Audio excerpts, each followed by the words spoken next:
नमस्कार, Chanakya IAS academy के daily current affair session में आपका स्वागत है।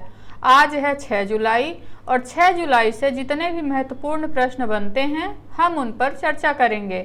हमारा आज का पहला प्रश्न है, हाल ही में भारतीय स्टेट बैंक ने 1 जुलाई 2023 को अपना कौन सा स्थापना दिवस मनाया है? 70वां, 68वां, 69वां या इनमें से कोई नहीं?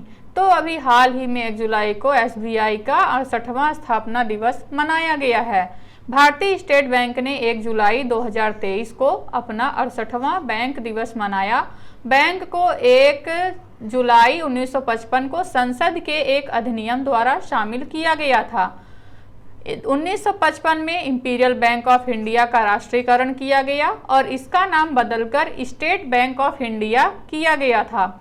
1959 में भारतीय स्टेट बैंक अधिनियम पारित किया गया, जिससे भारतीय स्टेट बैंक 8 पूर्व राज्य संबद्ध बैंकों को अपनी सहायक कंपनियों के रूप में लेने में सक्षम हो गया और 1994 में भारतीय स्टेट बैंक एक सार्वजनिक लिमिटेड कंपनी बनी थी। हमारा आज का अगला प्रश्न देखेंगे, हाल ही में एसोचैम बिजनेस एक्सीलेंस अवार्ड 2023 से किसको सम्मानित किया गया है? NMDC, NTPC, power grid corporation या फिर ओएनजीसी? तो अभी हाल ही में एनएमडीसी को एसोचैम बिजनेस एक्सीलेंस अवार्ड 2023 से सम्मानित किया गया है। भारत की खनन प्रमुख एनएमडीसी मतलब राष्ट्रीय खनिज विकास निगम को कोलकाता में आयोजित एसोचैम बिजनेस एक्सीलेंस अवार्ड 2023 में 2 प्रतिष्ठित पुरस्कारों से सम्मानित किया गया। कंपनी को खनन क्षेत्र में अपने महत्वपूर्ण योगदान और इसके अनुकरणीय मानव संसाधन प्रथाओं के लिए खनिज पुरस्कार और नियोक्ता brand of the year award मिला है। हमारा आज का अगला प्रश्न देखेंगे, हाल ही में पीएम मोदी ने किस राज्य में साई हीरा ग्लोबल कन्वेंशन सेंटर का उद्घाटन किया है? राजस्थान, तमिलनाडु, आंध्र प्रदेश या फिर केरल? तो अभी हाल ही में आंध्र प्रदेश में नरेंद्र मोदी द्वारा साई हीरा ग्लोबल कन्वेंशन सेंटर का उद्घाटन किया गया है। प्रधानमंत्री नरेंद्र मोदी ने 4 जुलाई 2023 को वीडियो कॉन्फ्रेंसिंग के जरिए आंध्र प्रदेश के पुट्टपर्थी में साई हीरा ग्लोबल कन्वेंशन सेंटर का उद्घाटन किया। इसे सत्य साई सेंट्रल ट्रस्ट ने बनवाया है। प्रधानमंत्री ने प्रेम तरु पहल पर प्रकाश डाला, जहां अगले 2 वर्षों में 1 करोड़ पेड़ लगाने का संकल्प लिया गया है। हमारा आज का अगला प्रश्न देखेंगे, हाल ही में भारत की पहली पुलिस ड्रोन यूनिट कहां पर शुरू की गई है? चेन्नई, तमिलनाडु, आंध्र प्रदेश या फिर केरल? तो अभी हाल ही में चेन्नई में पुलिस ड्रोन यूनिट शुरू की गई है। ग्रेटर चेन्नई सिटी पुलिस ने विशाल क्षेत्रों में हवाई निगरानी और आपराधिक गतिविधियों का त्वरित पता लगाने के लिए पुलिस ड्रोन यूनिट लॉन्च किया है। जीसीपी द्वारा जारी एक प्रेस विज्ञप्ति के अनुसार लगभग 3.6 करोड़ रुपए की लागत वाली इस परियोजना का उद्घाटन तमिलनाडु के निवर्तमान पुलिस महानिदेशक सी शैलेंद्र बाबू ने चेन्नई के पुलिस आयुक्त शंकर जीवाल की उपस्थिति में बेसेंट एवेन्यू अड्यार में किया। हमारा आज का अगला प्रश्न देखेंगे, हाल ही में भारतीय क्रिकेट कंट्रोल बोर्ड यानी बीसीसीआई का सीनियर पुरुष क्रिकेट चयन समिति का अध्यक्ष किसे नियुक्त किया गया है? दिलीप वेंगसेकर, अजीत अगरकर, वीरेंद्र सहवाग या रवि शास्त्री? तो अभी हाल ही में अजीत अगरकर को बीसीसीआई सीनियर पुरुष क्रिकेट का अध्यक्ष नियुक्त किया गया है। भारतीय क्रिकेट कंट्रोल बोर्ड बीसीसीआई ने अजीत अगरकर को सीनियर पुरुष क्रिकेट चयन समिति का अध्यक्ष नियुक्त किया है। यह फैसला क्रिकेट सलाहकार समिति ने किया, जिसमें सुलक्षणा नाइक, अशोक मल्होत्रा और जतिन परांजपे शामिल थे। भारतीय क्रिकेट कंट्रोल बोर्ड भारत में क्रिकेट के लिए राष्ट्रीय नियामक मंडल है और बोर्ड का गठन दिसंबर 1928 में एक सोसाइटी के रूप में किया गया था, जो तमिलनाडु सोसाइटी पंजीकरण अधिनियम के तहत पंजीकृत थी। बीसीसीआई भारत का सबसे अमीर खेल निकाय और दुनिया का सबसे अमीर क्रिकेट बोर्ड है।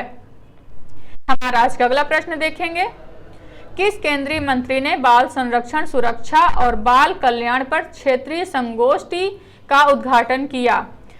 मुंजपरा महेंद्र भाई, सचिव इंदिवर पांडे, प्रियांक कानूनगो या स्मृति ईरानी? तो अभी हाल ही में स्मृति ईरानी ने बाल संरक्षण, सुरक्षा और बाल कल्याण पर क्षेत्रीय संगोष्ठी का उद्घाटन किया। महिला एवं बाल विकास मंत्रालय ने नई दिल्ली के विज्ञान भवन में बाल संरक्षण, सुरक्षा तथा बाल कल्याण एक दिवसीय क्षेत्रीय संगोष्ठी का आयोजन किया। कार्यक्रम का फोकस किशोर न्याय अधिनियम नियमों में संशोधन पर था, गोद लेने की प्रक्रियाओं पर इसके प्रभाव को संभावित दत्तक माता पिता द्वारा अनुभव साझा करके उजागर किया गया था, जिन्हें सितंबर 2022 में संशोधन के बाद त्वरित समाधान प्राप्त हुआ था। हमारा आज अगला प्रश्न देखेंगे।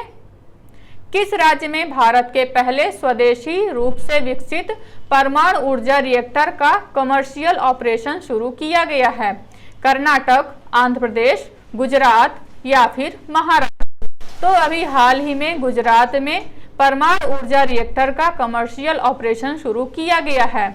गुजरात में काकरापारा परमाणु ऊर्जा परियोजना में भारत के पहले स्वदेशी रूप से विकसित 700 मेगावाट परमाणु ऊर्जा रिएक्टर ने सफलतापूर्वक वाणिज्यिक संचालन शुरू कर दिया है, जो देश के परमाणु ऊर्जा क्षेत्र में एक महत्वपूर्ण मील का पत्थर है। भारत की परमाणु ऊर्जा क्षमताओं को बढ़ावा देने के लिए सरकार ने बेड़े मोड़ में 10 विदेशी रूप से विकसित PSWR के निर्माण को मंजूरी दे दी है। ये रिएक्टर 4 अलग अलग स्थानों पर बनाए जाएंगे: हरियाणा के गोरखपुर, मध्य प्रदेश के चुटका, राजस्थान के माही बांसवाड़ा और कर्नाटक के कैगा में। इस फ्लीट मोड दृष्टिकोण का उद्देश्य परमाणु ऊर्जा संयंत्रों की स्थापना में तेजी लाना और भारत की ऊर्जा क्षमता में वृद्धि करना है। हमारा आज अगला प्रश्न देखेंगे। हाल ही में चर्चा में रहे मिशन वात्सल्य योजना का संबंध किस मंत्रालय से है? स्वास्थ्य और कल्याण मंत्रालय, महिला एवं बाल विकास मंत्रालय, शिक्षा मंत्रालय या फिर सामाजिक न्याय और अधिकारिता मंत्रालय?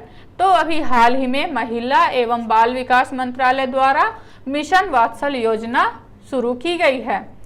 केंद्र सरकार ने मिशन वात्सल्य योजना के तहत दुष्कर्म की शिकार नाबालिग लड़कियों के गर्भवती होने पर उनके परिवार द्वारा त्याग दिए जाने के संबंध में एक नई राहत योजना शुरू की है। सरकार ने बलात्कार की नाबालिग पीड़ितों को न्याय तक सहायता पहुंचाने के लिए देश में 405 पॉस्को फास्ट ट्रैक अदालतें स्थापित की हैं। मिशन वात्सल्य एक केंद्र प्रायोजित योजना है जो पीड़ितों को सहायता प्रदान करने के लिए राज्य सरकार और केंद्र शासित प्रदेश प्रशासन के साथ मिलकर काम करती है। हमारा आज का अगला प्रश्न देखेंगे। हाल ही में महिलाओं के लिए नई स्वर्णिम योजना किस मंत्रालय द्वारा शुरू की गई है? सामाजिक न्याय और अधिकारिता मंत्रालय, वित्त मंत्रालय, जल शक्ति मंत्रालय या फिर शिक्षा मंत्रालय? तो अभी हाल ही में शुरू की गई नई स्वर्णिम योजना सामाजिक न्याय और अधिकारिता मंत्रालय द्वारा शुरू की गई है। स्वर्णिम योजना पिछड़े वर्गों की महिला उद्यमियों को वित्तीय सहायता प्रदान करने के लिए सामाजिक न्याय और अधिकारिता मंत्रालय द्वारा शुरू की गई एक सावधि ऋण योजना है। इस योजना का उद्देश्य सावधि ऋण के माध्यम से सामाजिक और वित्तीय सुरक्षा प्रदान करके महिलाओं को सशक्त बनाना है। लाभार्थी स्वरोजगार उद्देश्यों के लिए 5% प्रति वर्ष की ब्याज दर पर 2 लाख की सब्सिडी राशि प्राप्त करने के पात्र हैं। हमारा आज अगला प्रश्न देखेंगे। बांग्लादेश और किस देश के वैज्ञानिक हाल ही में एक संयुक्त समुद्री अभियान में भाग लेंगे? मालदीव, अमेरिका, मॉरिशस या फिर रूस? तो अभी हाल ही में बांग्लादेश और मॉरिशस के वैज्ञानिक संयुक्त समुद्री अभियान में भाग लेंगे। बांग्लादेश और मॉरिशस के वैज्ञानिक हाल ही में एक समुद्री अभियान में भाग लेने के लिए भारत के अनुसंधान पोत सागर निधि पर सवार हुए हैं।